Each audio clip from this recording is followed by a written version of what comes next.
Bon, bah, on est des gros méchants qui avons au moins fait une bonne action pour une fois dans notre vie.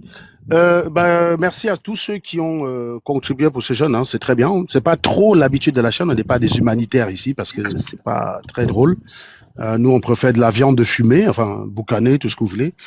Euh, je pense qu'il va peut-être falloir reconduire pour parler du sujet qui a été écrit en commentaire parce que j'ai mis certes Karti le Bamit, mais Karti le Bamit n'a pas été abordé. Hein. On n'a même pas abordé la question Karti le Bamit et c'est quand même intéressant de s'intéresser à l'animal. Donc, je sais pas. Surtout pour ne pas déranger Raoul, hein, parce que Raoul, quand même, c'est son sujet préféré, c'est quand même son pote. Non, c'est pas noble, architecte, c'est normal. Tu as un jeune qui se bat, ça aurait pu être n'importe lequel d'entre nous. On n'est pas tous des filles de riches, des enfants de riches ici sur ce panel. Hein. On n'est pas tous des fils, comment on dit au pays, des filles, des fils de C'est tétés. ça. Donc, à une Surtout, je chose pense que près, Serge, Raoul, moi, et peut-être Nat aussi, je pense. En fait, nous, on comprend, parce que nous, on a grandi au Cameroun, on ah comprend oui, la difficulté du petit, quoi. Genre, c'est ça. moi, je vois le petit, je me dis, ah ouais, il te dit qu'il a arrêté de combattre avec son père décédé. Déjà, quand il a dit son père décédé, j'ai compris une fois que non, C'est ouais, c'est horrible, normal. c'est horrible, c'est C'est, horrible. Ouais, les gens dès ne que savent ton pas. père décède au Cameroun, c'est foutu. C'est Tu n'as plus foutu. rien. Si tu C'est n'as pas foutu. la famille, tu n'as pas une famille qui a les pieds sur terre, c'est fini pour toi. C'est fini, propre. Mon pâté serait juste d'ailleurs quand je fais seconde, j'aurais pas eu la même vie. Parce que déjà, il faut savoir qu'il y a des oncles qui sont là, souvent, qui font semblant de te regarder quand ton pâté est en vie. Quand le pâté d'ail ne te gère même plus, quoi. Tu sors du Ah tableau ouais, des c'est priorités, fini. quoi. C'est fini. Mon papa est décédé 2 mois après que j'aille en France, mais il serait mort quand je faisais seconde, j'aurais pas eu la même vie. J'aurais pas eu la même vie. Donc, j'aurais été forcé peut-être d'arrêter l'école pour aller finir nos pousse-pousse ou je ne sais pas moi, raboter les planches dans une menuiserie. Donc, c'est des choses qui arrivent. C'est des choses qui arrivent. Il a 21 ans. Au moins, il a cette présence d'esprit d'essayer de se trouver un métier. C'est bien. C'est bien. Et c'est ça le Cameroun. Hein. L'école n'est pas obligatoire au Cameroun. C'est optionnel. Tu as les moyens, tu vas à l'école, tu n'as pas les moyens, tu restes à la maison. Non, le sujet sur la toile, les gars, c'est bon. C'est des sujets de distraction. 200 000 le passeport camerounais. Franchement, vous croyez vraiment que c'est un sujet pour lancer un live? Je vous ai dit, j'ai répondu à ça chez Ducamet. J'ai dit, la question, c'est chacun ce qu'il attend de la vie, en fait. Moi, perso, je prends le passeport. Parce que je ne suis pas un bon homme d'affaires. Si j'ai le don des affaires. Je suis un très bon homme d'affaires avec le sens de la vision, tout ce que tu veux pas, Philippe Simon. Hein. Parce que même tu donnes ça à Philippe Simon, il n'en fera rien. Vraiment, il n'en fait rien. C'est pas un homme d'affaires, Philippe Simon. Il va mettre ça dans un compte, il va continuer à faire ses vidéos YouTube, il va te faire croire que c'est cet argent-là qui le produit. Donc, je vous dis, si j'ai vraiment le sens des affaires, je prends les 200 millions. 200 millions, ça fait 300 000. Tu as 300 000 euros de capital sans emprunt, tu peux lancer une activité, même en Europe. Donc, il y a plus forte raison au Cameroun. Le seul problème, c'est la fragilité de toute entreprise au Cameroun, c'est que à tout moment, ça peut être détruit. À tout moment, un mec peut te planter. À tout moment, il n'y a pas de, comment dire, il n'y a pas de sécurité. Oui, tu es un homme d'affaires avisé et tu es un bon requin, c'est-à-dire que tu es tellement malhonnête que tu as un coup d'avance sur tous les autres. Tu peux t'en sortir avec. Moi, je peux pas. Moi, je ne sais pas faire des Tu ne payes affaires pas avec tes quelqu'un. employés, tout ça. C'est Moi, je ne difficile. peux pas travailler avec quelqu'un. Je lui dis à la fin du mois, j'ai rien pour te payer et je mange la viande chez moi tout en sans chercher à savoir, sans chercher à me dire, mais putain, t'es en train de manger là comme ça. Les mecs qui ont travaillé chez toi n'ont pas mangé. C'est comment? Je ne peux pas. J'ai pas ce cœur-là. Donc c'est pour ça que je dis que j'ai pas le cœur des affaires parce que oui, pour faire les affaires, il faut être quelqu'un de foi. Il faut être quelqu'un de foi. Et ça, c'est une des choses que Philippe Simotra dit aux gens quand il dit que oui, pour faire les affaires, il faut le courage, la froideur. Il a raison. Mais ça ne veut pas dire qu'il faut escroquer les gens. Ça ne veut pas dire qu'il faut escroquer les gens. Ça veut simplement dire qu'il faut décorréler tes sentiments du business point. Tu appelles un gars, il vient, tu lui proposes ce qui est bien pour lui, tu lui proposes le salaire, terminé, vous faites affaire comme ça. Il n'y a rien d'autre derrière. Pas l'histoire que tu lui donnes un salaire et après il vient te dire ma maman est malade, machin. Tu fais ça pour tous les salariés, tu es mal barré. Or, je suis capable de me faire avoir par ça. Je ne peux pas être un homme d'affaires. Je ne peux pas. Je veux dire, un homme, c'est celui qui connaît ses forces et ses faiblesses. C'est pas quelqu'un qui prétend que tout ce qu'il entreprend, il peut réussir. Moi, ce que j'ai toujours entrepris, j'ai réussi. C'est pour ça que j'ai dit que j'étais un winner. Un winner, c'est pas quelqu'un qui réussit tout. C'est celui qui réussit tout ce qu'il est capable d'entreprendre. Mais ça suppose qu'au départ, tu connais tes réelles capacités. Si tu ne connais pas tes capacités, tu vas te planter tout le temps. En affaires, je ne suis pas un bon homme d'affaires. Je suis peut-être le genre que je vais investir. Je vais investir dans un business, je vais dire, regarde, tu as une affaire, il me convainc, je lui donne le pognon, je dis, bon, bah, faire, on fait le bilan, au bout d'un an, on voit ce que ton business a donné. Je fais ça, mais pas que je suis, je parais très, très dur, comme vous me connaissez, mais je suis un pigeon, en fait. Voilà. Donc, je suis facilement, on peut facilement m'avoir. Je sais que si je mets quelqu'un, je fais des appartements, je mets un type dedans le jour, je viens, j'ai dit ton loyer, je le vois avec ses 3 enfants, je peux avoir pitié de lui, alors que ça m'énerve, hein, alors que je suis en train de m'étrangler financièrement, je peux avoir pitié de lui, je m'en vais, je vais me faire voir, je vais me faire voir. Donc je peux pas. Donc moi, je prends le passeport français direct.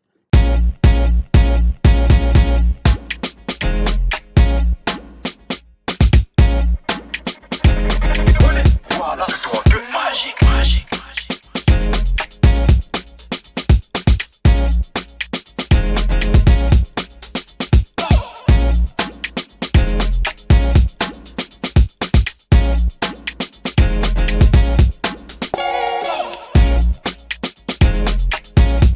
parce que je suis un piètre mauvais homme. Je suis un piètre homme d'affaires. Ça tient du fait que je suis un piètre homme d'affaires. Je ne suis pas un opportuniste affaireux. Maintenant, quelqu'un qui est un sanguinaire, qui est un opportuniste, il a tout intérêt à prendre les 200 millions. Il a tout intérêt. Parce qu'il va te lancer un business au Cameroun, il va payer des employés tous les 45 du mois, ce qui veut dire qu'à la fin de l'année, il aura payé 8 mois de salaire et non pas 12 mois de salaire, donc il économise 4 mois de salaire, ça rentre dans sa richesse, hein, ça se fructifie derrière. Et donc, là, rapidement, au bout de quelques années, il peut très bien prétendre qu'il est milliardaire et venir passer ses vacances en France avec sa famille. Voilà. Vous voyez que ça dépend du profil de la personne. C'est pas un débat où il y a un côté qui est vrai, il y a un autre côté qui est faux. Je vois pas quoi, je vois pas, c'est des débats à la con, je vous dis sincèrement, c'est des débats à la con. Voilà, la personne qui a dit je préfère le passeport Bordeaux, il connaît pour quelles raisons il l'a dit. Et il a des très bonnes raisons. Et celui qui dit je préfère prendre les 200 000, il a aussi des bonnes raisons. On n'est pas sur une situation où il y a quelqu'un qui a 100% la vérité et les autres se trompent. Ça dépend de ton profil. Celui qui choisit les 200 millions, il peut expliquer pourquoi il prend les 200 millions. Celui qui choisit juste le passeport Bordeaux et dit allez vous faire foutre les 200 millions, peut expliquer pourquoi il préfère ce choix-là. Il y a des raisons derrière. Quand ça dépasse le cadre de ta personne et le cadre de ton confort, si tu veux la qualité de vie, parce que j'ai vu un autre gars, on m'a dit, il a dit que oui, mais tu as besoin d'être en France, est-ce que tu es malade, tu es jeune? Non, c'est pas ça le problème, c'est pas une affaire de tu es jeune ou tu n'es pas jeune. C'est une affaire de tu peux être très jeune, tu subis un accident ou si tu es pris en charge correctement, tu es vivant. Samy Lenoir, son accident, il aurait eu en France, il serait en vie. Maître Swap, avocat, auprès de Maurice Kamto. Accident bête. On le voit filmer à l'hôpital son bras comme ça. On est pas allé faire des vérifications qu'il y a derrière. Bam, il est mort le lendemain. Il est mort le lendemain. Il est mort le lendemain. Donc ça, c'est des gars qu'en France, ils seraient pas morts. Parce que ça fait partie. Quand tu sors d'un accident, surtout qui a potentiellement fait des traumatismes, il y a un check-up de malade sur toi, mon gars. Tu passes un scanner de fou ici. Tu passes un scanner de fou. Et ça, tu n'as pas ça en Noiri. Même Donc Landry oui, Guimau, l'ancien footballeur, il a plus de 200 millions. Mais, voilà. oui. Mais il Il y a a eu fait ces un 200 accident millions. comme ça. Il arrivait quelque part, un camion qui dépassait au virage, un truc comme ça, pam, fauché. Ici, les gens, en général, roulent bien. C'est-à-dire que la probabilité d'avoir un accident, quand vous regardez le type d'accident qui est au Cameroun, la probabilité d'avoir ce genre d'accident ici est très faible. Les accidents, c'est soit l'alcool, c'est des enfants qui font le fou au volant. C'est souvent ce genre de choses. C'est-à-dire quelqu'un qui fait le con au volant. Et très souvent, il est rare qu'un accident tue des personnes annexes comme ça bêtement. Récemment, c'était le cas au Nord, où tu as des enfants qui revenaient d'une soirée tous bourrés. Ils ont fauché un homme qui allait travailler le matin, qui allait travailler, il était sorti à 3 heures du matin, il allait embaucher. Ils l'ont fauché comme ça, un père de famille de 38 ans, quoi. Un truc comme ça. C'est rare ce genre d'accident où tu as des dégâts collatéraux. En général, les gens qui font le fou au volant, c'est les seuls qui meurent. Tu entends que les jeunes là, ils étaient partis, ils étaient bourrés d'alcool, ils se sont pris un arbre, ils sont tous morts. Oui, c'est les cons, ils ont fait le con, ils sont morts. C'est rare que ça entraîne des conséquences collatérales. Donc la probabilité est très faible. Mais alors qu'au Cameroun, mon gars, tout le monde roule comme des malades. Mais allez vous mettre au Cameroun, mais les gens roulent comme des fous. Ils roulent comme des fous. Donc tu as un accident débile. Le temps que les ambulances viennent te chercher, ici tu peux être héliporté, mon gars. Tu as des accidents quand on se juge la situation sérieuse, c'est l'hélicoptère qui vient te chercher. J'ai déjà vu, pas loin de chez moi, un accident où c'est l'hélicoptère est venu directement. On vient t'héliporter. Au Cameroun, l'hélicoptère va venir te chercher où? Tu as un accident, te fumbo, te fumban. L'hélicoptère qui va t'amener là, il va sortir d'où? Qui va faire la prise en charge de cet hélicoptère? On va te dire qu'il n'y a pas de kérosène dedans. On va te dire, mais attends, il est Dieu. Mouf, il meurt plus que qui? Est-ce qu'il est le seul qui est mort? Ah, laissez-nous ça, dis donc. Voilà comment on fonctionne au pays. Donc là-bas, tu as tout ton argent, ça sert à rien. Moi, je vous ai dit, le déraillement de la Camraille, quelle que soit l'assurance que j'avais ce jour-là, ça ne m'aurait été d'aucune utilité. Absolument rien. Ça ne m'aurait servi strictement à rien. Pourtant, j'étais blindé d'assurance. Hein. J'étais blindé d'assurance. Mais déjà, pour que tu fasses jouer l'assurance, il faut arriver dans un endroit où tu peux faire jouer l'assurance. Là où on portait les gens comme ça, là, sur des brancards improvisés, 2 bâtons on fait comme ça, là. On pose un gars dessus, il y a 2 gars qui portent. Mais allez regarder les photos des sauvetages. Mais c'était terrible. Ouais, regarde l'accident d'Anthony Joshua, pareil. Ce genre d'accident débile, il n'y en a pas ici. Ça arrive, hein, mais c'est très rare. Alors que là-bas, c'est légion. On s'en rend souvent compte quand c'est une personne célèbre qui est victime. Mais c'est tous les jours. Allez sur la page des humantos. Tous les jours, vous avez des accidents. Tous les jours. Tous les jours. Je vous parle d'un pays qui n'a que 10 000 kilomètres de route bitumée. Je rappelle qu'en France, c'est 1 million et quelques. 10 000 kilomètres de route bitumée, 47 millions de voitures. En France, 1 million de routes bitumées, 47 millions de voitures. On a moins d'accidents qu'au Cameroun. En France, c'est 1 100 000 kilomètres de route bitumée. 47 millions de voitures en France, en circulation. Au Cameroun, on est à presque quelque chose comme 800 000 voitures, 10 millions de routes bitumées. Regardez le nombre de désastres qu'il y a. Imaginez qu'ils avaient autant de routes. C'est pas les ministres, l'urbanisme. Je suis désolé. En fait, les Camerounais sont conscients du danger. Ce qui se passe, c'est que prends toutes les routes annexes, les petites routes qui vont dans les villages. Est-ce qu'il y a des accidents mortels là-bas? Non. Parce que les gens sont conscients que la route est mauvaise, ils font gaffe. La route qui va dans mon village, il n'y a jamais eu d'accident mortel aussi longtemps que je m'en souvienne. Je connais pas un gars de mon village qui est mort sur cette route-là. Parce que je te rappelle que si tu meurs sur cette route-là, la probabilité que tu es de mon village est très forte, puisque tu vas pas avoir un bêtis qui va passer le week-end dans mon village. Tu vois ce que je veux dire? Si tu vois un bêtis dans mon village, c'est qu'il est venu à un funérail d'un ami Tchang. Donc, en général, les gens qui empruntent la route de Tchang à Fossong Wancheng, c'est des Fossong Wancheng ou des gens de Fondonera qui traversent pour aller de l'autre côté. Mais c'est des gens de mon village, F4. Il n'y a personne d'autre. Je ne connais pas, j'ai 44 balais. Aussi longtemps que je me souvienne, je ne connais pas un mort de mon village sur cette route-là. Pourquoi? Parce qu'ils savent que c'est dangereux. Donc, ils ne font pas le con. Ils roulent normalement. Dès qu'ils arrivent sur la route goudronnée, boum, bah voilà. On dirait que le danger a disparu. Non, c'est un côté de c'est la sauvagerie.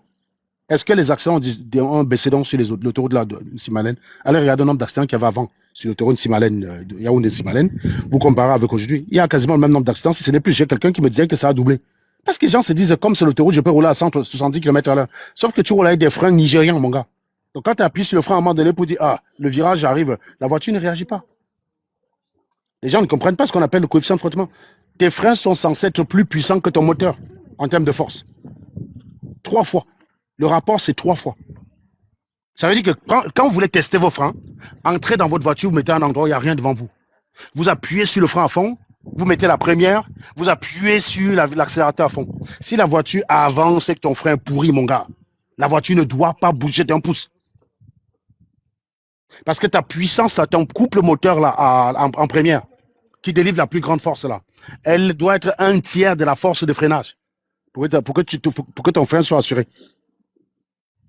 Si tu fais ce test, toi-même tu es au Cameroun, hein, pour tester tes freins, avant de t'assurer que tu peux faire le fou et ralentir comme tu veux, fais l'expérience, tu t'arrêtes, tu appuies le frein à fond, tu passes la première, tu appuies l'accélérateur à fond. Ta voiture tu dois voir comment ta carrosserie semble bouger, mais la roue ne doit pas bouger, mon ami. La roue ne doit pas bouger. Si la roue bouge, c'est que ton frein est pourri. Tu vas directement chez un mécano. Et si tu sors de chez le mécano, tu fais l'expérience là. Ta voiture avance avec ton mécano, c'est une grosse merde. Tu le files une bonne claque. Tu le tabasses correctement. Tu prends le pilon là, non? Tu prends même la planche, tu le tabasses avec. Parce qu'il joue avec ta vie. Là, tu as raison. Non, si, je ne regarde pas derrière toi. C'est à toi que je parle, mon gars. Prends la planche, tu le naques avec proprement. Il joue avec ta vie, gars. Il joue avec ta vie. Il se fout ta gueule. Parce que tu vas faire confiance à tes freins. Tu arrives quelque part là, tu vas dire, je roule à 100, mais je vais freiner au virage. Tu appuies le frein ne répond pas. Et voilà comment le deuil sort chez vous, direct. Alors que tu étais sûr que tu avais un bon, un bon garagiste. Là, quand tu as réputé, ton grand-père t'a dit non, le gars là, il est bon, mon gars, non, papa Samy là, non, c'est un mécano. Non, méfiez-vous des gars qui ont la réputation au pays. En général, hein, moi, croyez-moi d'expérience, parce que je les testé tous, c'est des giclures.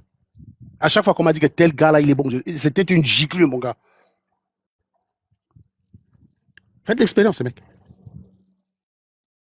Donc, voilà, c'est pour vous dire. Donc, ce genre de choses n'arrive pas ici, quoi, parce que les voitures fonctionnent, les gens freinent, leur frein en voiture répond, ils font le contrôle technique. Donc, il y a beaucoup d'accidents qu'on évite. Rien qu'avec le contrôle technique, tu évites énormément d'accidents. Parce que quand tu vas avec ta voiture, on fait le contrôle, on dit, ah non, les disques de frein, il faut changer. Peut-être ton coefficient de freinage est passé peut-être à 1,8. Ta voiture, ça freine encore. Surtout que tu ne prends pas des risques incongrus qui nécessitent que ton frein soit opérationnel. Parce que le coefficient 3, là, c'est pour les cas d'urgence. Hein. C'est pour que tu sois sûr que ta voiture, en cas d'urgence extrême, réponde. Si tu es sur le point de cogner un gars qui a 50 mètres, que quand tu piles, tu cognes le gars maxi à 20 km/h. Chose que tu ne fais pas tous les jours. Tu n'es pas confronté à ça tous les jours. Donc, ton coefficient de freinage peut baisser, passer à 1,5, passer même à 0,9. Tu t'en rends pas compte parce que quand tu sais que tu vas arriver au feu, tu vois le feu, tu commences à ralentir. Il n'y a pas d'urgence. Ta voiture, elle freine quand même. Tu n'es pas en train de rajouter de la force derrière. Bon, tu ne t'en rends pas compte de ça. Quand tu vas dans le contrôle technique, mais le mécano, lui, il voit. Il vérifie ça. Il dit, ah non, là, mon gars, il va falloir changer les freins. Et là, tu changes les freins. Chose qui n'existe pas en noir. Où tu es capable de monnayer les dos contre un contrôle technique, ok. Gars, tu as saturé drink, arrête un peu ta poche avec ça, frérot. Et là, il te fait un contrôle technique, ok. Tu vas donner ça à un gars, il est sûr que la voiture marche. Il fait le con sur l'axe ou bam. Le deuil sort chez eux, direct. Voilà. Voilà votre pays. Donc oui, pour ces raisons-là, quelqu'un qui me dit que, man, je préfère être smicard et vivre dans un pays où si j'ai un problème, on va me prendre pour un être humain proprement, que de vivre dans un pays où je compte sur l'argent que j'ai pour être pris pour un être humain. Parce que du coup, tu es pris comme ça parce que tu es privilégié en fait. Non, ils préfèrent vivre là où tout le monde est à égalité. Et moi, c'est ma philosophie. C'est ma philosophie. Ils préfèrent vivre là où on est tous à égalité, quoi. Voilà. Moi, même être riche, je veux pas vivre au Cameroun, je suis désolé. En fait, moi, j'entends. C'est pour ça que j'entends les Philippe Simon, ils te parlent de leur formation, ils te parlent tout le temps de la richesse, la richesse. Qui vous a dit que tout le monde aspire à être riche? La richesse, c'est quoi d'ailleurs? Mon gars, quand j'ai gagné 4000 balles, j'étais sûr que j'étais riche. Voilà ma femme à côté de moi. J'étais sûr que j'étais riche. J'ai pas attendu de gagner beaucoup d'argent pour me sentir riche. Hein. J'étais sûr. Je faisais le bruit même plus que ça. Je faisais le bruit plus que ça, mon gars. Quand les gars ont commencé à me remarquer sur Internet comment j'ai insulté les gens à gauche à droite, je crois que je gagnais combien? Je gagnais quelque chose comme 4300, 4400 balles. Mon gars, j'étais sûr que j'étais riche. La richesse, c'est d'abord la capacité d'accepter la situation qui est la tienne. Tu dis, j'ai ça, je suis heureux. Si tu passes ta vie, tu es un oiseau, tu te prends pour un poisson, tu vas mourir malheureux. Tu passes ta vie à être un poisson, tu veux te prendre pour un oiseau, tu meurs malheureux. Si tu es un poisson, tu acceptes que tu es un poisson, tu essaies de bien nager avec ta nageoire correctement, tu vas finir heureux. Ben, les gens sont là, ils sont les poissons, ils veulent se prendre pour des oiseaux. Non, mon gars. Avance progressivement, tu vois vers où la vie, la vie t'amène progressivement. Voilà. Moi, avant dans mon jardin, on a commencé dans mon jardin, on avait une sorte de, ma petite sœur appelait ça hier la bassine. Tu appelles ça comment? La petite bassine, les petites piscines portables. Tu appelles ça comment, Mag? Oui, les premiers qu'on avait installés là en rectangle là. Bah voilà, les piscines trois boudins, je me mettais là-dedans, j'entrais dans mes enfants étaient tout petits. Je jouais dans et que j'étais heureux, mon gars. J'ai pas attendu d'avoir une piscine enterrée dans mon jardin pour dire que déjà même la piscine qui est enterrée dans mon jardin, elle a été inaugurée la semaine dernière. Je suis même pas encore rentré dedans. À chaque fois, chez moi, c'est un camping. Hein, tous mes enfants, là, ils amènent des gens, entre mes filles, les copines de mes filles. Mais le premier jour, il y avait au moins 8. Moi-même, je vous jure, j'ai payé la piscine 45 000 balles, je suis même pas encore rentré dedans. Je suis même pas encore rentré dans les gars. Parce que c'est pas forcément pour moi que je l'ai fait. J'ai fait pour tout le monde. Mais je vous garantis que même quand c'était le petit rectangle ici comme ça, là, que j'étais dans avec Sean, on jouait, on s'est lancé, on se balançait des bulles, j'étais heureux, mon gars. Je mettais ça sur Internet, les gens se moquaient de moi.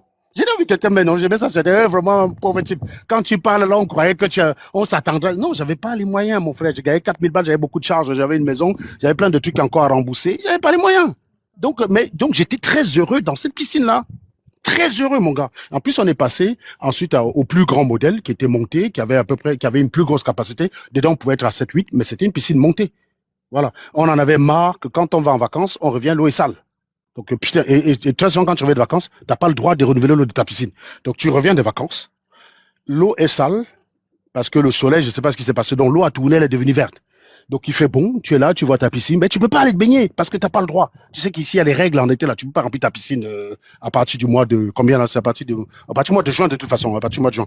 Donc tu es obligé. On s'est dit non, c'est bon, autant investir dans une vraie piscine avec tout son système de traitement et éviter ce problème là. Donc quand il y a l'eau dedans peut durer 5 ans, c'est pas un problème. C'est pour ça qu'on est parti payer la piscine à 45 000 balles. Parce que, on avait les moyens, et c'était pour répondre à un besoin du fait que, quand on revient l'été, là, parce que quand tu reviens des vacances au mois d'août, il fait encore bon jusqu'au 15 septembre, mais tu ne peux pas profiter de ta piscine. Et puis, tu as le droit de remettre l'eau à partir du 10 septembre. Donc, tu vas pas vider une piscine et remplir pour 3 semaines, quoi. Ça n'a pas de sens. Donc, du coup, finalement, on profitait de la piscine très peu. On en profitait vraiment très peu.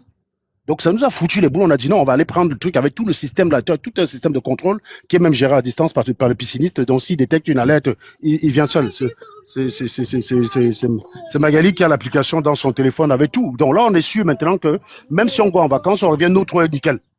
Donc, ça veut dire que dès que je dépose les bagages à la maison, là, s'il fait soleil, là, je peux prolonger mes vacances dans la piscine. C'est uniquement pour ça. C'est pas une affaire que j'ai fait ça. Je n'ai pas attendu d'avoir ça pour être heureux. J'étais heureux dans la piscine montée, les gars. J'ai pas besoin de ça. Et ça, c'est ça la clé du bonheur. Et c'est ce que je disais la dernière fois dans un live avec Raoul, là, c'est au Ghent, Les caméras, quand tu montres quelque chose, quand tu montres comment tu t'éclates avec ta chose, eux, ils croient que tu as envie de prouver quelque chose. Ils commencent à dire, moi, vraiment, celui-là, hein, d'autres, oui, il y a des gars, ma piscine, elle fait quoi, 18, fait une vingtaine de mètres carrés, t'as des gars qui ont des piscines chez eux olympiques. Donc, il faut que j'attende le jour où j'ai une piscine olympique chez moi pour être heureux d'une piscine. Non, gars, j'ai pas besoin de ça. Je vais d'abord être heureux avec ma petite bassine là dans laquelle je joue avec Sean. Ensuite, dans le grand volume, qui faisait à peu près 7 mètres de diamètre ou 5 mètres de diamètre, 14 mètres cubes, un truc dans le genre, c'est ça, non? Il faisait 7 mètres de diamètre, Mag. 5 mètres de diamètre, là, celui qu'on a donné là. Voilà, à peu près 5 mètres de diamètre avec une hauteur de 1,10 m. C'était déjà pas mal. On arrivait à faire des plongeons dedans, à s'amuser. Je m'éclatais. Vous voyez, c'est pour ça que je vous dis, si tu passes ta vie à te dire, non, Ah, j'attends d'abord le jour où je peux avoir. Il y a une chance que tu l'aies jamais. Il y a une chance que tu n'aies jamais les moyens de l'avoir. Donc, tu finis malheureux. Tu finis malheureux. Beaucoup de souvenirs des enfants, là, ça se fabrique quand tu joues avec eux. Voilà, moi, mes enfants sont tous grands aujourd'hui, ils jouent quasiment seuls. Donc, si j'avais voulu attendre que j'ai la piscine comme ça avant de profiter à mes enfants, ben, j'aurais raté toute ma life. Parce que Sean, là, tu as vu, ses deux copains sont avec lui, il n'a pas envie, il ne me gère pas. Sean me gère dans une piscine que quand il n'a pas d'amis. C'est là il va venir me casser les pieds. Papa, on joue à ça, on joue à ça. Mais là, quand il a des potes, il ne me calcule même pas. Et c'est pareil, Megan, c'est avec ses copines. Je vais pas jouer Megan. Megan, c'est une femme maintenant. Je ne peux pas jouer avec elle. Donc, si j'avais voulu attendre d'avoir ce genre de truc dans mon jardin pour pouvoir jouer avec mes enfants, regarde, ils sont adultes. J'allais faire comment? Il y a une grosse partie de l'enfance des enfants que j'aurais raté. Donc, oui, je suis heureux que Magali un jour ait eu l'idée d'acheter ce petit rectangle-là qui, au début, faisait 90 centimètres de hauteur, peut-être 3 mètres sur 2 mètres, qu'on mettait sur la terrasse ici. 3 sur 2, 70 centimètres de hauteur, c'est ça, non? Bah oui. On a commencé avec un petit boudin comme ça, là, que. Non. Ouais. On a commencé, voilà, c'est ça.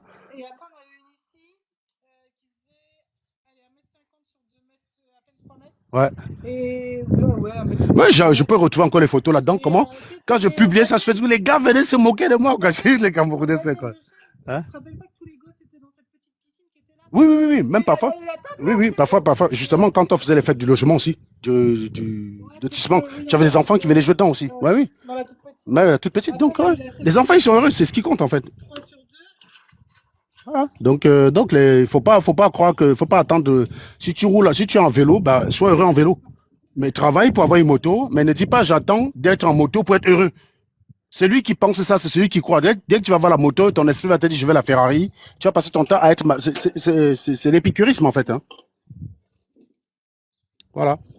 Vous voyez ça, ce genre de conseil que vous n'avez pas chez Philippe Simon. Philippe Simon vous a montré un pédiluve. Le truc de Philippe Simon, c'était vraiment un pédiluve en fait. Hein. C'était vraiment un tout petit pédiluve.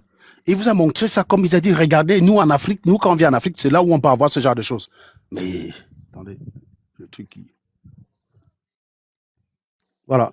Dans la piscine de Philippe Simon, tu rentres, c'est jusqu'au tibia en fait. Pour quelqu'un comme moi, 1,80 m, tu arrives, l'autre arrive au tibia. Tu ne pouvais pas t'asseoir et tendre tes pieds. Je vous dis, je parle même pas de coucher, asseoir, tendre tes pieds. C'était vraiment, quand je dis pédiluve, les gens croient que je caricature. Je ne caricature pas pour ce genre de choses. C'était vraiment un pédiluve. C'est vraiment un truc juste pour mettre des pieds. Une pataugeoire, merci Valmassa, c'était vraiment une pataugeoire.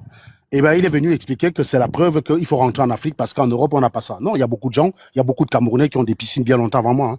Moi, je connais des Camerounais qui l'ont depuis bien longtemps. Tu vas chez eux, ils ont leur piscine dans leur jardin. Moi, je fais partie des derniers à l'avoir. Hein. Je ne suis pas parmi les premiers. J'ai pas la prétention d'être, non, non. Il y a des gens, quand ils ont acheté leur maison, il y avait déjà ça sur place, où ils avaient intégré ça dans le budget dès l'achat de la maison, et puis c'était plus facile. Voilà. Et puis, bah, moi, j'en ai fait au moins une qui est bonne avec tout un système complexe derrière. C'est pour ça, c'est pas une coque. Les autres personnes que j'ai vues longtemps avant moi, ils avaient des coques. C'est le truc, tu creuses la terre, tu mets une bassine, tu enterres. Le mien, c'est quand même un système très sophistiqué. C'est pour ça que ça fait 45 000 balles, quoi. Mais on pouvait avoir des systèmes à 10 000, à 10 000, 12 000. C'est pour dire que si tu veux, tu n'es pas obligé d'attendre d'avoir les 45 colos. Tu peux très bien faire le tien à 10, 12 000. Tu as le terrain chez toi. Tu vois avec une entreprise pour venir terrasser. Par contre, ils te défoncent ton jardin. Donc, prévois aussi un budget pour refaire ton jardin. Comment, quand même? On te défonce ton jardin, tu vois ton jardin, tu as mal au cœur. Mais quand tout est refait, tu dis, ah oui, ça valait le coup, ça valait le coup. Non, il n'y a pas besoin d'attendre d'être. Chacun son level, les gars. Il faut juste accepter dans la vie, chacun son level. Et je vous dis, je suis même plus calme aujourd'hui. Quand je vois les gens qui disent, ah, je crame trop avec ce que je. Non, je me suis calmé. Hein. Même ma belle-sœur me disait ça la dernière fois. Que, étrangement, tu faisais plus de boucan quand tu gagnais beaucoup moins que ça. Parce que le bonheur, c'est un état d'esprit. J'attends pas d'être milliardaire pour dire que je vais être heureux. Or, les gens comme Philippe Simon, pour vendre vos formations, leurs formations, ils te font croire que le bonheur réside dans le compte bancaire. La chose qui m'a appris à épargner, ce n'est pas une question de recherche de bonheur, c'est la lecture de l'heure. C'est la lecture de l'heure. C'est la lecture de l'heure qui m'a poussé à épargner. S'il n'y avait pas eu ça, c'est que je serais toujours un mauvais épargnant et je serais toujours heureux. Je serais probablement toujours dans la même situation qu'avant, en train d'être heureux pareil, parce que pour moi, il n'y avait pas de raison d'être malheureux. Je gagnais bien ma vie, je travaillais, je pouvais amener mes enfants en vacances, et puis tralala, machin bidule. Voilà, j'avais ça. Je ne suis pas un envieux. J'allais toujours être pareil. C'est la lecture de l'heure, mon gars. C'est le jour où je me suis rendu compte que j'ai perdu mon boulot, j'avais pas les ronds en épargne, j'ai compris que, mec, c'est chaud, gars. C'est chaud de vivre comme ça, quoi. Oui, j'ai lu l'heure, mon gars. J'ai lu l'heure. J'ai lu l'heure. Ça m'a enseigné. C'est pour ça que je suis devenu beaucoup plus sérieux financièrement. Mais c'était pas une question mon bonheur ne résidait pas dans mon compte bancaire ou le montant de mes épargnes. J'avais zéro épargne. Et j'étais plus heureux qu'aujourd'hui. Aujourd'hui, je suis obsédé par ça. Chaque jour, j'ai envie d'augmenter les parts de telle enseigne que quand je sens qu'il y a un business qui risque de s'arrêter, je me dis, attends, le mois prochain, là, je vais avoir la moitié de ce que j'ai. Ah, je vais pas mettre l'épargne que j'ai. Ça commence à, oui, ça a commencé à m'obséder, quoi. Ça a commencé à m'obséder, je vous dis. Alors que j'avais pas ce genre de préoccupation avant. Donc, je suis moins heureux aujourd'hui que je l'étais à l'époque. Si je peux vraiment dire les choses comme ça. Donc, c'est pour dire que vraiment, c'est une question, parce que j'étais aussi, il y avait une part d'insouciance et une grosse partie du bonheur, ça vient de l'insouciance. Il y avait une grosse part d'insouciance dans la façon dont je vivais. C'est normal, j'avais la trentaine. J'étais un gros parvenu, hein. Je suis vraiment la vraie définition du parvenu. C'est pas celui qui va se cacher pour créer son bonheur. Non. Je ne dois pas m'excuser d'être heureux devant les gens qui ne savent pas être heureux. Et ce qui est curieux, c'est que parfois je parle. Ce qui est curieux, c'est que parfois je vais parler. Tu vas voir des gens dont la situation est nettement meilleure que la mienne, hein. Je vous dis, tu regardes le gars. Moi, j'ai eu quelqu'un qui est venu m'attaquer dans mon live. Ah, tu te vantes, toi, machin bidule. Quand il m'a envoyé les photos chez lui, j'ai vu le gars, il était bien. J'ai dit, mais ton problème, c'est quoi? Il s'est rendu compte. On a discuté parce qu'il veut m'envoyer ça en privé. Je l'ai appelé par Facebook. J'ai dit, mais mon gars, ton problème, c'est quoi? Tu es heureux dans ta maison? Oui. Moi, je suis heureux dans la mienne. Il m'a dit, mais j'ai pas besoin de crier. Est-ce que c'est interdit de crier? Il dit non. Si je crie, c'est un crime que je commets, non. J'ai le droit de crier que je suis heureux dans ma maison. Il me dit oui. Ton problème, c'est quoi? Il s'est rendu compte à quel point il était débile. J'ai dit, si tu n'es pas capable d'être heureux de ce que tu as le droit d'avoir ton bonheur silencieux versus quelqu'un comme Serge Anango qui est un bruyanteur, qui a son bonheur bruyant. C'est quoi le problème? Il a dit, ah oui, c'est vrai quand même. Putain, le mec, il avait une Porsche Cayenne garée devant chez lui. Il avait une maison duplex. Sa maison était plus grande que la mienne. Il avait une piscine. Il était énervé de me voir heureux dans ma petite baraque. Vous imaginez comment les gars sont? C'est la maladie mentale, les gars. C'est la maladie mentale. À ce niveau-là, c'est juste la maladie mentale. Et je lui ai fait sa thérapie. Il a commencé maintenant après, c'était un Gabonais en plus, hein. Il a commencé maintenant après aussi à monter, à venir, à aller dans les lives, attaquer les gens pour dire, tu sais qui je suis, les gens parlent comme ça, ils savent pas qui parle. Demande à Nango qui je suis. Donc maintenant, ça l'a délivré en fait. Ça l'a vraiment délivré en fait. Il a commencé à s'assumer. Parfois, il y a des gens comme ça, on leur a expliqué que le vrai bonheur, c'est de vivre caché. Ils passent le temps à se retenir parce que on les a mis ça dans le crâne. Parce qu'en Noiri, on dit ça parce qu'on te dit, si tu es heureux, tu montres, on va te vendre dans la sorcellerie. Il se trouve que je ne crois pas à cette débilité. Ça ne marche pas. Donc, j'ai pas peur. On dit, ah ouais, quand tu veux faire tes papiers pour aller en bain, il faut cacher aux gens un machin parce qu'on peut te vendre dans la sorcellerie. Ah, ouais, c'est ça, ouais. Non, tout le monde savait que je partais, mon gars. Et je suis quand même parti, on m'a pas vendu dans la sorcellerie. Hein? J'ai même fait mieux que ça, j'avais même filmé mon passeport. Tous les gésiers qui m'avaient barré là quand j'étais en quoi. Ah, le visage, je les ai grimpés en fait. Sur la photocopie du visage, je les ai toutes grimpées en fait. Donc tout le monde savait que je partais. Pourquoi tu voulais que je me cache? Donc voilà, chacun à sa façon. Donc lui, en fait, il se retenait parce que c'était un dogme qu'on l'avait asséné. Il ne se retenait pas par conviction. Il se retenait parce que il pensait que c'est ce qu'il fallait faire. Quand je l'ai débloqué, le gars, mais il ne se cachait plus. Il ne se cachait plus. Donc, vous voyez, il y a beaucoup de gens comme ça, en fait. C'est vrai que la plupart du temps, c'est les ratés qui font ce genre. Je vous dis, moi, je vous parle, ça fait 10 ans que je fais des lives.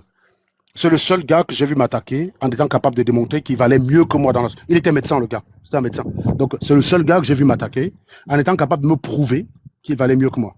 Mais sinon, dans 99% des cas, c'est des ratés qu'il y a derrière. Et Kerti le Bamit, c'est l'exemple. C'était le même genre de personne qui attaquait. Sauf que quand vous allez l'entendre de sa biographie, vous allez voir qu'au moment où il m'attaque, en prétendant que je crois que je suis le seul qui a réussi sur Internet, il est en train de lire. Il a fallu qu'à un moment donné, il se concentre sur sa vie pour s'en sortir.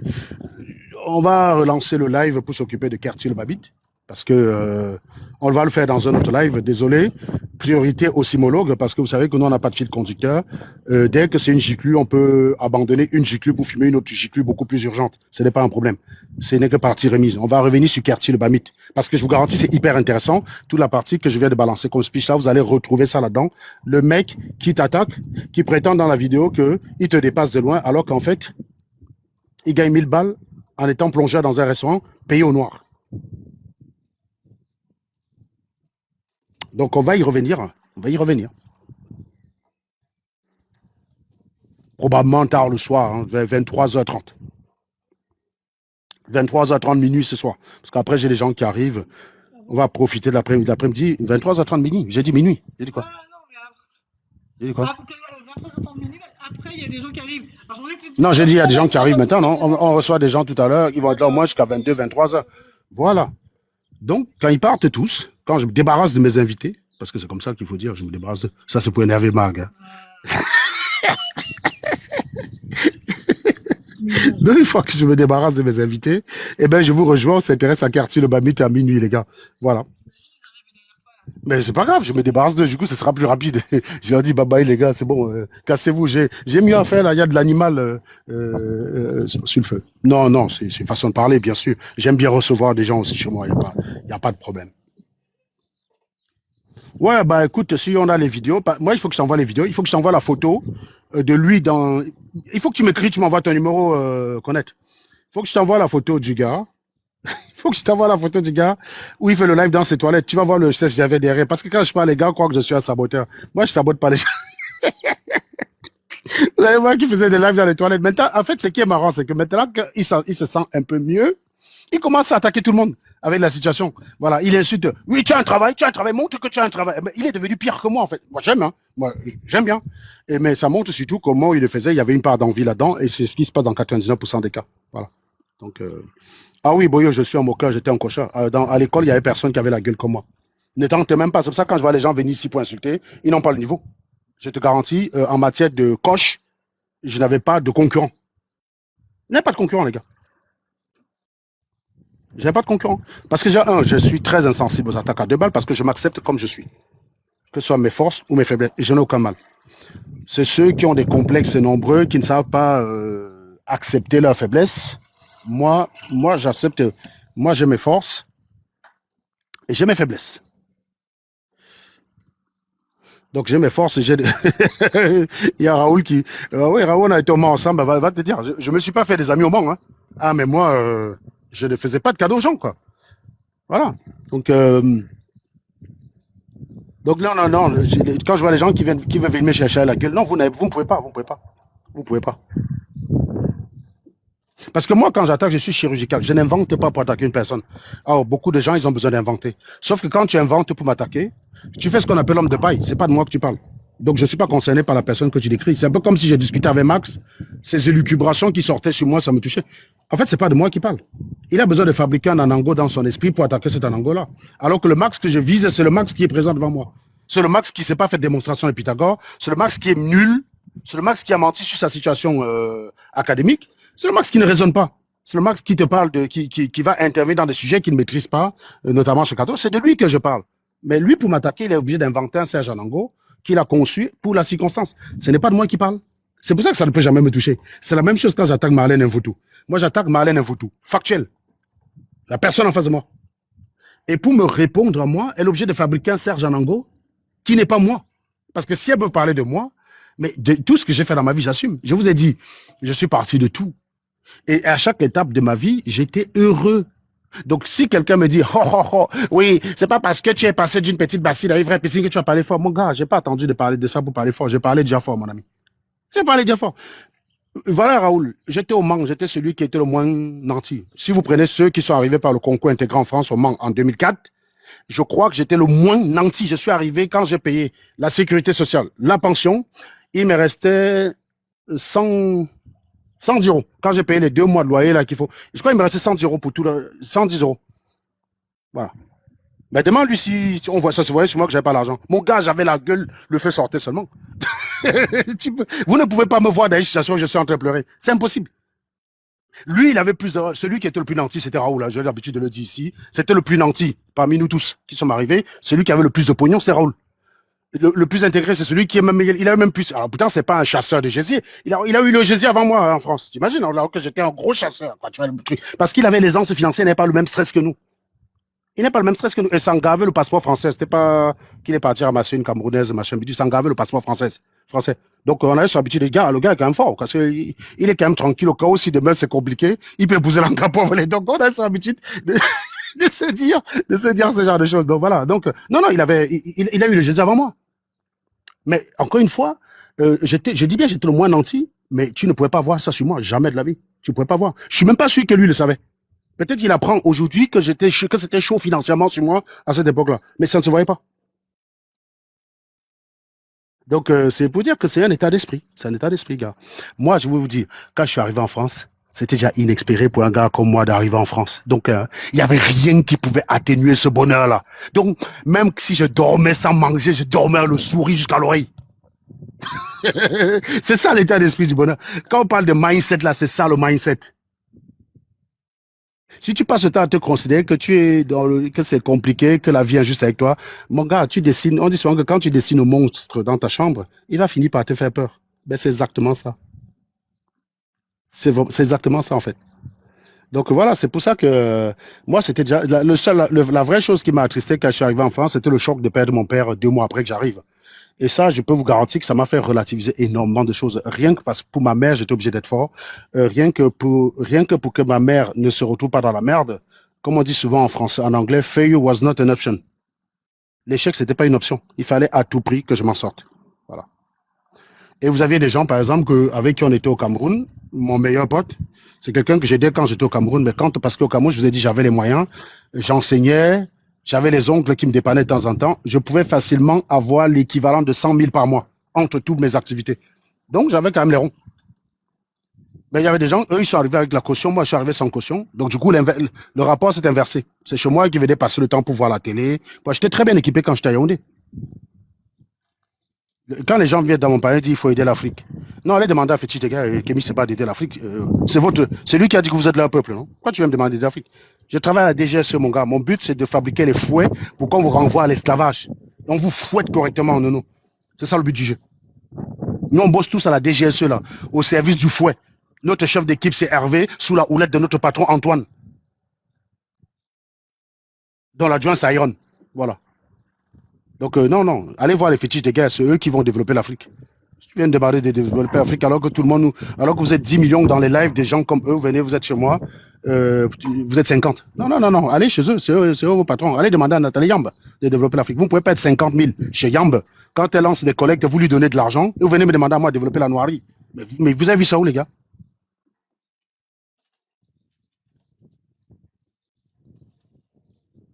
Ah ben non, allez demander. Non, non, nous, on est des vendus, on travaille au service du fouet. Voilà. Notre objectif, c'est qu'on vous renvoie dans les champs de coton à majorité. Vous êtes nombreux, évidemment, pas le petit jeune qu'on a eu tout à l'heure, qui montre, qui est prometteur, j'espère qu'on va pas lui pourrir le cerveau d'ici là. Mais nous, on travaille au service du fouet. Notre objectif, c'est que vous retournez dans les champs de coton. Voilà. Donc, c'est une leçon à retenir, c'est que si tu es fier de ton vélo, tu as quelqu'un qui te dit, ah, tu te contentes de ton vélo quand d'autres roulent en Mercedes, demande à la personne, tu roules déjà toi-même en quoi? Parce que les gens font souvent ça, eux-mêmes, ils sont à pied. Et ça, c'est des leçons que j'ai appris de mon père. Parce que mon papa, il était trop fort pour balancer ce genre d'excuses. Mon papa, c'est quelqu'un, tu vois, euh, tu allais chez ses collègues policiers.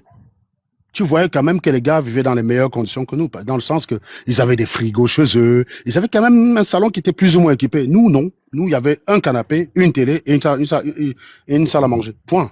Il n'y a même pas une sorte d'armoire où tu mets les assiettes. Les assiettes restaient à la cuisine chez nous. Donc, tu vas chez le policier, tu vas quand même que s'équiper, tu te patek, mais tu peux pas faire comme Meka. Il te dit que, mais tu sais quoi? Moi, je suis fils unique à mon père. Moi, j'ai rien. J'ai commencé ma vie sans rien. Meka, qui est là, son papa a des plantations à Ebolo, là où il est au sud, là. Donc, il travaille, il est policier lui-même, mais il reçoit aussi l'argent du village.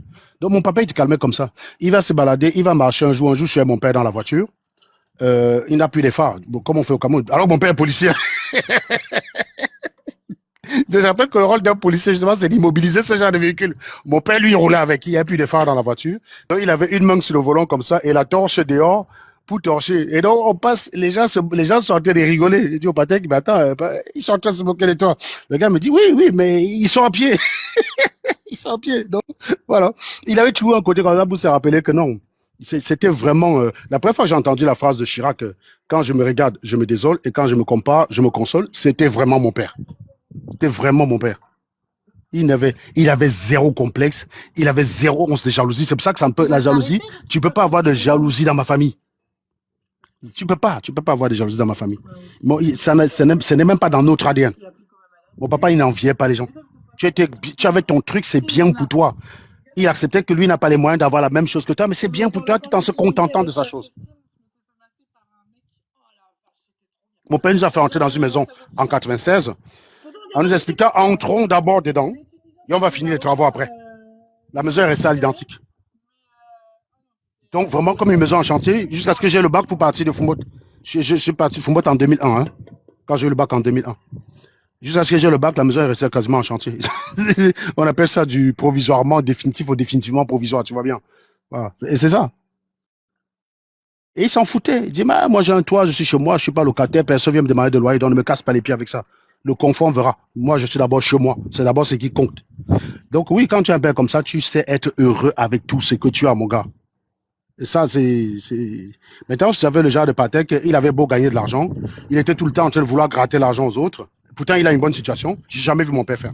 J'ai jamais eu une rentrée. J'entends que mon père va demander l'argent à quelqu'un. Mon papa était endetté parce qu'il préférait prêter à la Réunion pour faire des choses avec. Et un jour, notre toit s'est arraché. Il est parti à la Réunion, il n'a pas appelé les gens pour demander l'argent. Au jour d'aujourd'hui, les gens, ils lancent des projets, ils courent à gauche, à droite, c'est la mendie. Non, j'ai pas vu mon père faire ça. J'ai pas vu mon père faire. Ça fait partie des choses. On accepte notre situation. Alors que beaucoup ne savent pas. Ils ont beau gagner de l'argent, ils veulent toujours gratter. Parfois, tu as des gens oncles au pays, il y a une bonne situation, sa petite soeur a une mauvaise situation, mais il te axe l'argent même plus que sa petite soeur. Tu dis, mais mon frère, si je t'aide là maintenant, on fait comment de l'autre là? Elle s'est retrouvée avec trois gosses, avec trois pères qui ont disparu dans la nature. Elle vit dans une chambre avec ses trois enfants. Toi, tu as un travail, ta femme travaille, tu es propriétaire de ta maison, tu viens me casser les couilles à l'argent, on fait comment pour ta petite soeur là qui est derrière? Donc, il y a beaucoup de gens qui font ça. Ça, c'est quelque chose que mon père, j'avais vu mon père à la rentrée dit, je vais demander l'argent pour que vous allez à l'école. Jamais de la vie. Donc, il nous a appris à être fiers de ce qu'on a. Donc, quand je vois les couillons qui viennent dire, ah, tu es jaloux. Non, je vous dis, tu ne trouveras aucune once de jalousie chez nous. Aucune. Quand tu vois les témoignages que je peux parfois faire de Raoul, beaucoup de nos camarades de moi, on ne peut pas faire ça parce qu'une bonne partie, c'était des gros jaloux. Quand tu les dépassais, ils parlaient derrière toi mal. Une bonne partie, c'était des gros jaloux, des gros incapables. Moi, je n'ai aucun mal à dire. Il était bien plus avancé que moi. J'ai aucun mal à dire ça. Tu as des gars ils vont dire, non, ils croient que parce qu'il a l'argent, il peut parler fort aux gens. Voilà le discours des gens. Mais même s'il parle fort, il parle pas fort, ou il t'insulte, il te traite de connasse. Est-ce qu'il n'a pas les dos plus que toi? Est-ce qu'il n'a pas l'argent plus que toi? Sinon, bah alors, c'est quoi ton problème? Mais il y a beaucoup de gens, ils ne savent pas accepter. Parce qu'ils ont un complexe, ils sont des jaloux. Il a dit, il n'y a aucune honte, même dans l'ADN. Et j'ai eu la chance, je suis tombé aussi sur une femme qui est pareille. Tu ne peux jamais voir Magali jalouser quelqu'un, mais jamais, jamais de la vie. Pourtant c'est quelque chose qui est consubstantiel white. Hein. Je te dis, c'est pas une affaire. Les whites, la jalousie que tu vois là, qu'on parle derrière les gens là, c'est très français. C'est pour ça que les Français ont du mal à te voir avec une belle voiture. Tu dis, c'est bien. Ça parle derrière. C'est très consubstantiel à la France. On voit quelqu'un qui a son truc. Non, on parle derrière là. C'est français. C'est français. C'est pour ça qu'on a été colonisé par la France de ce côté-là. C'est très français. Aux États-Unis, quelqu'un te voit avec une belle voiture, il va dire facilement belle voiture. Il va te dire beau téléphone. Ils n'ont aucun complexe à deux balles. En France, jamais. Qui ici peut se vanter qu'il a roulé à sa voiture? Quelqu'un lui a dit belle voiture. Moi, les rares fois où on me disait belle voiture, c'était en Italie. Où tu vas dire, ah, bella macchina, bella macchina. En France, jamais de la vie. Est-ce que ma voiture était laide en France? Non. En Italie, ils ont des plus belles voitures que nous. Mais c'est en Italie que je recevais les plus de compliments sur mon Insignia. Quand j'ai acheté l'Opel Insignia, c'était quand même un design qui était pas mal de l'époque. Mais les mecs qui à l'Italie, ils regardaient ça et disaient, ah oui, quelle voiture, une voiture qui a une bonne coupe et tout. Mais j'avais des compliments en Italie, alors qu'en France, les gars regardaient comme s'ils tournaient les yeux. Quand tu vas aux États-Unis, même quand tu loues une voiture, tu reçois plus de compliments sur ta voiture de loc aux États-Unis que sur ta propre voiture en France. Donc il y a un complexe très français. Il y a un complexe très français. Les Français sont très complexés. C'est vrai, c'est vrai. Et donc les gens, ils savent pas faire. Donc c'est quelque part, mais voilà, moi je suis tombé sur une personne qui n'a pas ce côté-là. Ça parle beaucoup derrière. Ça parle beaucoup en France. Lui là, il a fait quoi? Il a fait sa piscine. Ah ouais. Ah ouais, maintenant on va plus respirer maintenant. Hein. Ouais. L'argent, le fric, il gagne tout cet argent là où? Tu vois ce genre de choses quoi. C'est très français, je vous dis. Donc, mais je sais peut-être, je caricature ma belle. Vas-y, dis-moi comment il parle.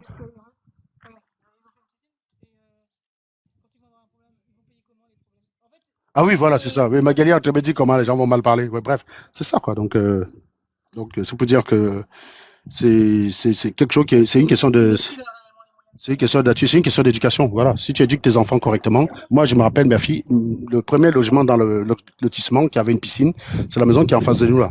Je demandais parfois à ma fille, tu as vu la maison là, il y a une piscine là-bas. Il me dit oui, c'est bien, une piscine, oui. Mais est-ce que tu as envie qu'on change de maison lui? Non. Ma fille elle préfère notre maison. Parce que c'était notre maison en fait. Donc c'est ça, quand tu dis les enfants, quand tu les apprends à ne pas être envieux, ils sont pas envieux. L'enfant va te dire oui, la maison elle est très belle, mais c'est pas notre maison. C'est pas notre maison. Je préfère notre maison. C'est une question d'éducation, les gars. tu éduques bien ton enfant, il va être capable d'accepter ta situation.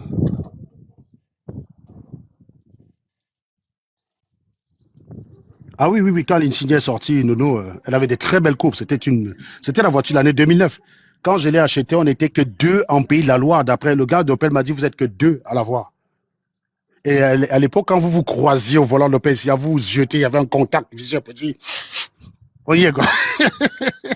Là, j'étais parmi les tout premiers à l'avoir dans la région Pays de la Loire. Et en fait, c'était un coup de tête, hein, c'est-à-dire qu'à la base, cette année-là, je cherchais à acheter. J'avais loué une fois une Opel Astra pour aller en Italie. J'avais trouvé que c'était pas mal. Donc, quand moi, je m'en vais chez Opel, je m'en vais pour prendre l'Opel Astra. J'arrive, je vois le modèle exposé. Le mec, il est en train de me parler, on avait pris rendez-vous au téléphone, il est en train de me dire, suis-moi, je suis en train de regarder l'Opel. Il me dit, j'ai dit, mais c'est quelle voiture ça? Il me dit, c'est l'Opel ici. Il a dit, ben, c'est ça que je veux. Il m'a dit, mais monsieur Lango, c'est pas le même budget. J'ai dit, m'en bats les couilles, c'est cette voiture-là que je veux. Donc, c'est comme ça qu'on a fait. On est parti, on a pris ça, quoi. Voilà. Donc, c'est vraiment un coup de cœur, quoi. On était vraiment encore modèle au moment de l'expo. Et, C'était à Tarbes que tu l'avais vu. oui, j'avais vu ça à Tarbes, oui. Et c'est à Cholet qu'on l'a acheté. Oui, oui, oui, j'ai vu ça à Tarbes, j'ai dit, c'est ça que je veux. Et donc, on Quand l'a. t'es sorti de là-bas, tu m'avais téléphoné. C'est pas une Astra. Ah oui, c'est ça, Magali me rappelle. En fait, quand j'étais parti chez Astra, parce qu'à l'époque, j'avais une vieille Clio. Quand je suis parti chez Astra, c'était le moment où il y avait la fameuse prime à la casse, là, non? C'était ça? Il y avait une prime à la casse, je voulais vraiment profiter de ça, donc je voulais partir chez Opel. Donc j'ai dit à Magali, je m'en vais chez Opel là pour visiter une Astra et tout, le tralala là et tout. Et je pense même, j'allais même pour chercher une Astra d'occasion en plus, hein. C'était une occasion qu'on cherchait. Non, non, non, non, la prime à la casse marchait pour les neufs, les voitures qui avaient 2 ans. Non, non, 2 ans, voitures qui avaient 2 ans aussi. C'est sûr que c'était pour une neuve. Non, je sais plus. En tout cas, je sais que je suis sorti là, j'ai appelé Marc, j'ai dit c'est bon, on oublie l'Astra. Il me dit comment ça, on prend l'Insignia. Et donc tu es parti regarder sur internet, tu sais pas On quoi. voyait même pas à la télé. Et puis Et Magali ne savait pas ce que c'est. Au départ, elle n'était pas chaude. Même quand tu es parti regarder, tu n'étais pas chaud de comprendre. Oh non, on va trop faire riche là-dedans, c'est trop grosse comme voiture. C'est une grosse voiture, Marc, on va faire. Et Serge, on va faire riche là-dedans, les gens vont trop parler de nous. J'ai dit, j'en ai rien à foutre. J'en ai rien à foutre, les mecs, c'est ma bagnole, c'est ma voiture, je prends ma voiture. Les gens, ils parlent comme ils veulent, je m'en fous, en fait. C'est parce que, justement, comme quelques années, allez, je l'ai pris en 2009, j'avais commencé à travailler en septembre 2008, quand je suis sorti de l'école. Et moi, j'ai pris l'Opel Insignia vers avril 2009. Donc, je l'ai chopé la voiture 3 jours avant la naissance de Mégane. Mégane est née le 20 avril. Et je l'ai récupéré chez le concessionnaire le 17 avril. Quoi? t'as fini par la casser. Oui, oui, bon, enfin bref, après, elle a subi quelques péripéties. On l'a gardée, quoi, 10-12 ans, quoi. Donc, elle nous a lâché en C'est lui 2000. qui m'a cassé qui nous a cassé les deux Opel Insignia. Non, non, non, l'autre n'est pas cassé, c'est le moteur qui est mort, c'est tout. Bah c'est cassé. Bah, non, je ne l'ai pas cassé, le moteur, il est mort. Quand c'est cassé, bah si, mais pourquoi il est mort le moteur? Ben, parce que j'avais pas fait l'entretien Alors, correctement. qui c'est qui l'a cassé? Oui, de cette manière, oui, je plaide coupable.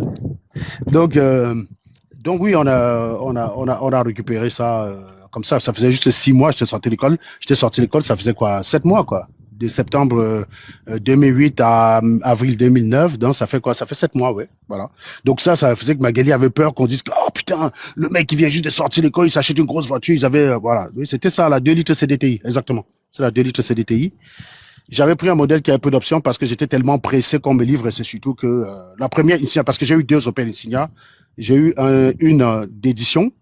Donc moi j'ai pris l'édition, celle qui avait le modèle de base, direction assistée, régulateur de vitesse et tout.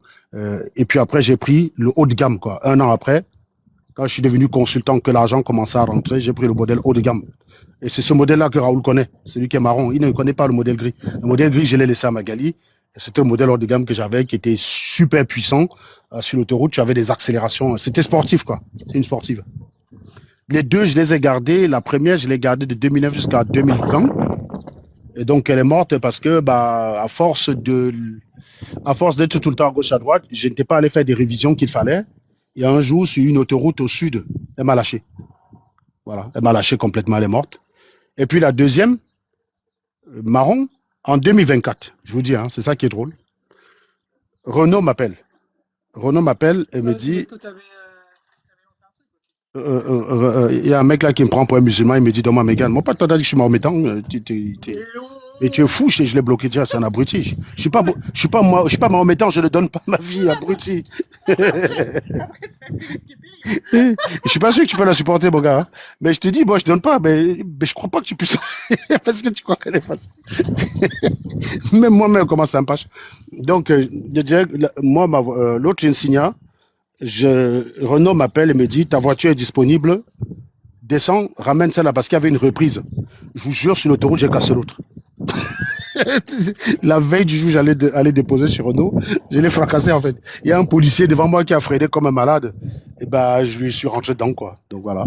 Donc ça a percé le système de refroidissement. Quand on est parti au niveau de la réparation, ça ne devait pas. J'ai dit la veille. Renault m'a appelé, me dit la voiture est disponible.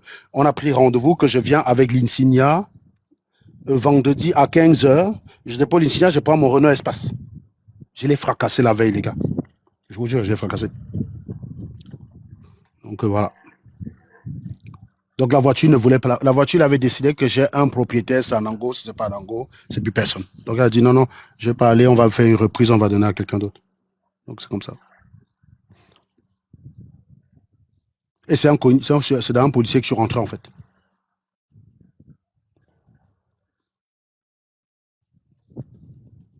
Donc, du coup, elle est partie. Non, non, je ne suis pas Toyota. Moi, les Renault, Renault avant, j'étais pas Renault, j'étais plus Peugeot. Mais avec l'espace, ils m'ont convaincu. Donc je suis très très heureux de mon espace. Très. Même mon petit frère qui est parti prendre la grosse Tesla, je sais pas comment on appelle ça, le modèle qui est costaud là et tout. Non, moi je retrouve beaucoup plus d'options dans ma voiture que lui, hein, donc je suis plus satisfait de ma voiture que lui de sa Tesla, hein. Il y a plein de choses que sa voiture ne fait pas, quoi. Voilà. Non, non, on a juste fait le constat, il allait m'arrêter comment? On a fait le constat, Ker. Tu veux qu'il m'arrête comment? Est-ce qu'on est en noirie? On n'est pas en noirie, mon gars. Salut, Gusna. Mon bébé, est-ce que je peux avoir un verre d'eau?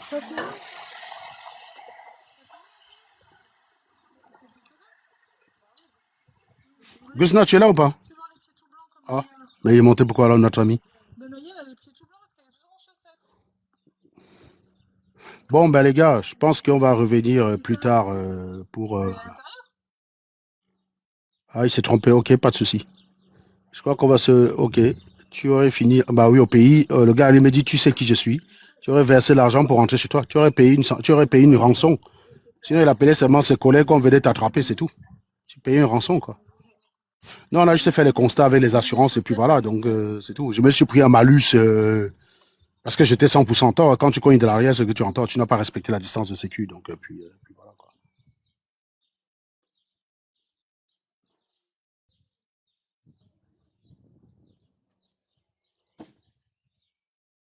Donc on se dit rendez-vous vers 23h30 minuit, étant donné que le lundi prochain c'est lundi Pentecôte, donc il y a des gens qui bossent pas.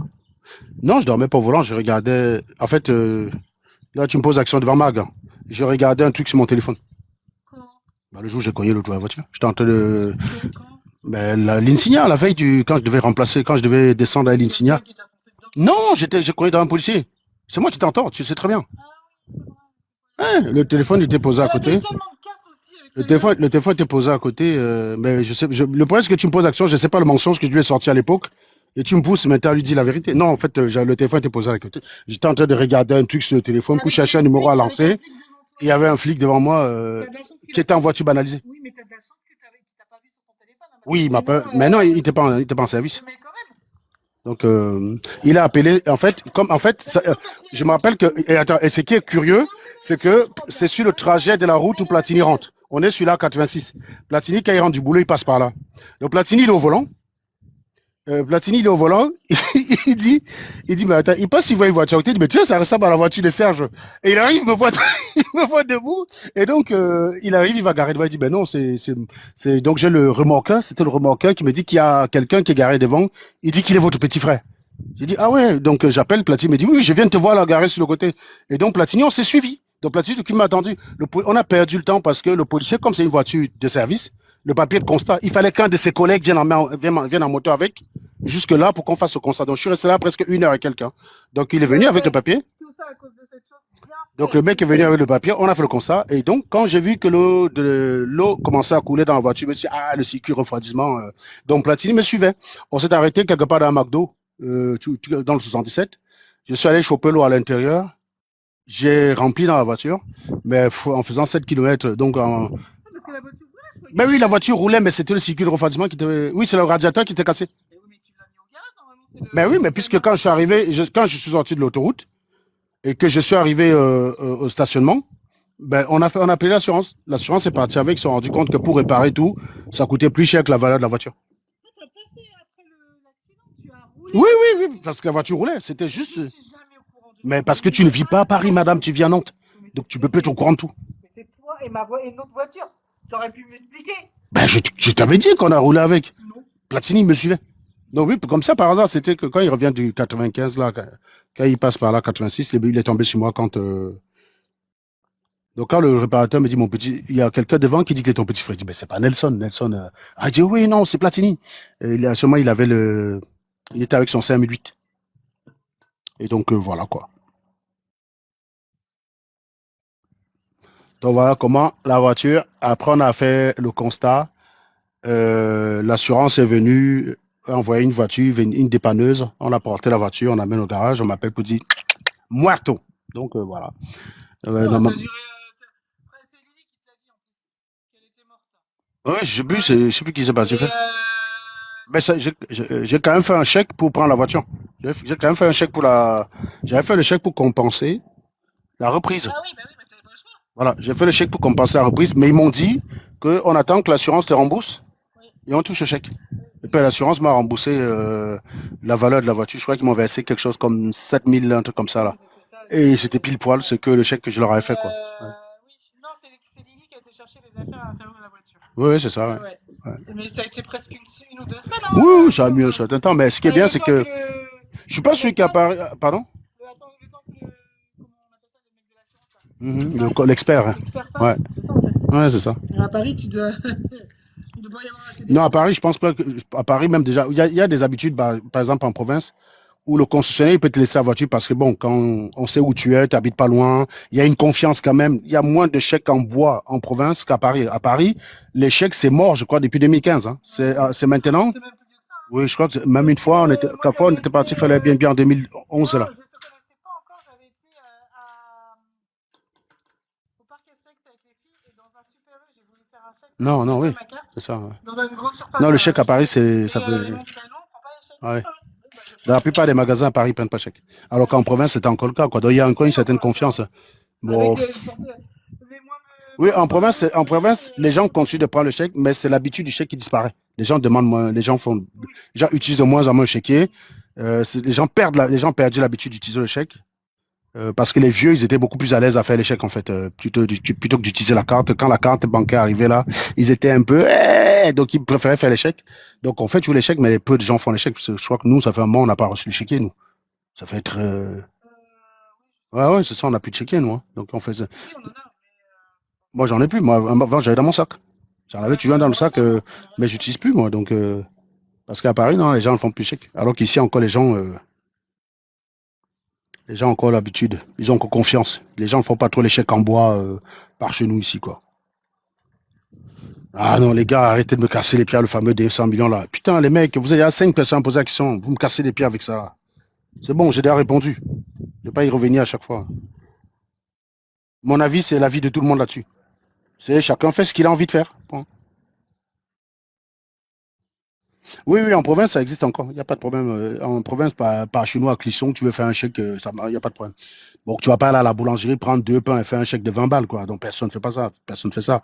Mais oui, il y a beaucoup de choses où tu fais encore le chèque, ça passe. Tu achètes un truc à 2000 balles, tu fais le chèque, ils prennent.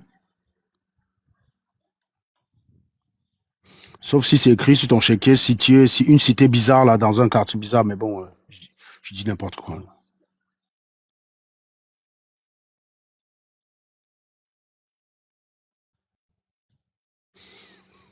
Bah, je sais pas, les gars, ayez votre avis sur la question. Il n'y a pas de vérité absolue. Je sais pas pourquoi les gars me cassent les pieds avec cette question-là.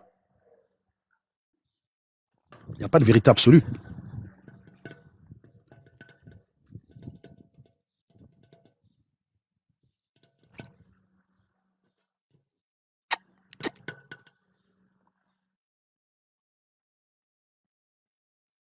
Ben oui, moi je suis très content de mon Renault, oui. Oui, oui, il n'y a aucun problème. Elle est fiable. Depuis que j'ai pas eu de problème. Déjà, pas de problème. Donc, faut pas écouter les réputations à la con que les gens donnent sur les voitures. C'est des voitures très, très fiables. Donc, moi, la voiture, là, je prends la voiture du moment qui répond à mes besoins. Et au moment où j'avais besoin je voulais changer ma voiture, Renault répondait parfaitement à mes besoins. Donc, bah, quand tu dis la durée de vie de Renault, c'est pas ça. Je sais pas, moi, tu quantifies ça comment? Ça veut donc dire que quand je roule, quand je me déplace en route, quand je me déplace en route, je ne trouve pas des Renault qui ont 15 ans. C'est ça que tu veux me dire? Ça, c'est des conneries que les gens ont l'habitude de dire. Oui, comme c'est pas parce que les gens disent tout le temps Dodge qualité que ça veut dire que la qualité allemande est de très, très, très loin supérieure à la qualité française, hein. La voiture, c'est l'entretien. Mais mes Opel Insignia, mon Opel Insignia qui m'a lâché sur l'autoroute, c'était une voiture allemande. C'est une voiture allemande. Beaucoup des pièces de cette voiture qui viennent de l'Audi. C'était un mix entre Audi et Peugeot. La Peugeot 607. Le moteur de l'Opel Insignia 2 litres, c'est le moteur de la 607. Ouais, ok. Et une bonne partie des pièces de l'Opel Insignia, une bonne partie des pièces de l'Opel Insignia, salut, une bonne partie des pièces de l'Opel Insignia, ça venait de voitures allemandes, quoi. La Zoé, ça marche très bien. La Zoé, c'est très très bien, c'est excellent la Zoé. Moi, je pense que la prochaine fois que je vais acheter une voiture de service, prochaine voiture de service que je vais acheter, c'est une Zoé. Ça marche très très bien. Elle a une bonne autonomie, une bonne tenue de route, une bonne accélération. Je l'ai essayé, c'est une très bonne voiture. Arrêtez d'écouter les délires, oh, voiture allemande. Prends la voiture qui te plaît. Les voitures, elles sont normées européennes. Ce n'est pas possible que tu aies une voiture d'une marque A qui a plus de résilience qu'une voiture d'une marque B. C'est les mêmes normes. C'est les mêmes normes. La voiture, c'est l'entretien. Un mec, il a une Mercedes, il n'entretient pas sa Mercedes, elle va clamser plus vite qu'une Renault qui est bien entretenue. Oui, la pureté, c'est un échec. Tu as des échecs commerciaux, comme chez Volkswagen aussi. Tu as des voitures Volkswagen qui ont été foirées. En matière écologique, tu as des échecs. Tu as des voitures qui font des reprises. Plus souvent, tu as des Mercedes qui font des reprises. Récemment, tu as Mercedes qui a fait des reprises de pas mal de voitures. Ça insiste chez les constructeurs quand ils se plantent dans la conception, dans le design. Il y a des échecs. PureTech, c'est un échec. Donc, c'est pas un problème.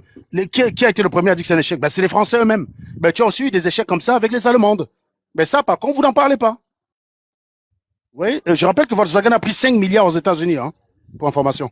5 milliards d'amendes ou 10 milliards d'amendes, je ne sais plus. Voilà. Donc, il y a beaucoup de voitures qui sont aussi des échecs de l'autre côté, il faut arrêter. Le moteur PureTech, c'était un échec. Ils avaient voulu utiliser un système, ce système a été mal maîtrisé. Si ce système marchait, ça faisait de ce moteur un moteur révolutionnaire. Mais vu que le système n'a pas été maîtrisé, ça a conduit à un échec. Mais ça, ils ont accepté, ils ont échoué, ils ont fait des reprises derrière. Mais quand on te dit que ta voiture est fiable, bah, tu roules avec, ta voiture est fiable. Voilà. Moi, le moteur de la 5008 de ma femme n'a pas eu de problème. Platini a acheté un 5008 qui était de 2020. Il a eu un problème avec son moteur juste avant les 5 ans. On lui a remplacé son moteur, gratuit. La réparation coûtait 3 000 euros. Le moteur était mort. Mais c'est quelque chose qui est extrêmement rare. Peugeot, même si le moteur était sorti de la garantie, Peugeot a remplacé le moteur gratuitement. Donc, arrêtez avec ça. Oui, c'était ça, PureTech. Il y a eu des effets non maîtrisés, c'est tout. Mais ça partait d'une très bonne idée. Ça partait d'une très bonne idée. Un jour, on abordera les questions technologiques liées au moteur. Vous allez comprendre quelle était l'idée derrière. PureTech, c'est un échec, c'est une catastrophe. Oui, c'est une catastrophe. Il y a pas à débattre là-dessus. Comme il y a beaucoup de voitures allemandes qui ont été des catastrophes aussi. Oui, l'espace a 7 places. L'espace a 7 places, oui. C'est une voiture qui a 7 places. Donc, avant de couper le live, parce que mes invités sont venus, je vais vous laisser, hein. Je vous souhaite une excellente journée. On se revoit tout à l'heure à minuit pour parler de notre ami Kerti le Bamit. C'est un très bon client, les gars. Croyez-moi, il est très drôle à écouter. C'était un rigolo. Et préparez le popcorn. Vous allez rigoler, les mecs. Vous allez rire. Faites-moi confiance. Kerti le Bamit, c'est un bon client. Donc, ça sera soit chez moi, soit chez Connaître. Mais je ne sais pas, peut-être je vais commencer, puis Connaître l'enchaîne. Voilà, donc on se dit entre 23h30 et minuit, soyez connectés, allez dormir pour être en forme à ce moment-là, pour ne rien rater de l'épluchage de notre ami Kerti le Bamit. Aujourd'hui, c'est aujourd'hui. Bonne journée à vous les gars.